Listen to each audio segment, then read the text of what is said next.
குன்னூரில் சாலை ஓரம் நிப்பாட்டி இருந்த லாரி தானாக இயங்கினதால அதிர்ச்சி ஏற்பட்டிருக்கு. முதல்ல அந்த காட்சிகளை பாருங்கள்.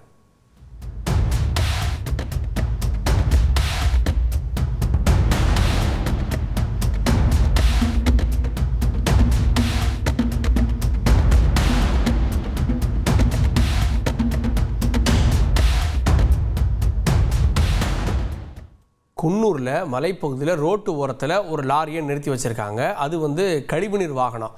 திடீர்னு அது ரிவர்ஸில் அப்படியே நகர்ந்துருக்கு. பின்னாடி இருந்த 2 கார்கள் சேதமடைஞ்சிருக்கு. நல்லவேளை காரில் யாரும் இல்லாததால் பெரும் உயிர் சேதம் தவிர்க்கப்பட்டிருக்கு. லாரி தானாக எப்படி பின்னாடி வந்துச்சு அப்படின்னு போலீசார் வழக்கு பதிவு பண்ணி விசாரணை பண்ணிட்டு இருக்காங்க.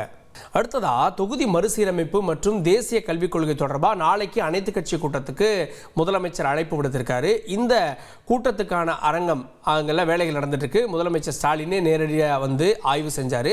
தலைமை செயலகத்தில் இருக்கக்கூடிய நாமக்கல் கவிஞர் மாளிகை அதில் 10வது மாடியில் இருக்கக்கூடிய ஹாலில் தான் இந்த ஏற்பாடுகள் நடந்துட்டு இருக்கு.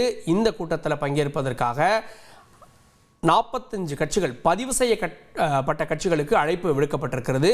முதலமைச்சர் அங்க ஆய்வு நடத்தினதை பார்த்தோம். செய்திகளை உடனுக்குடன் தெரிந்து கொள்ள உடனே சப்ஸ்கிரைப் பண்ணுங்க.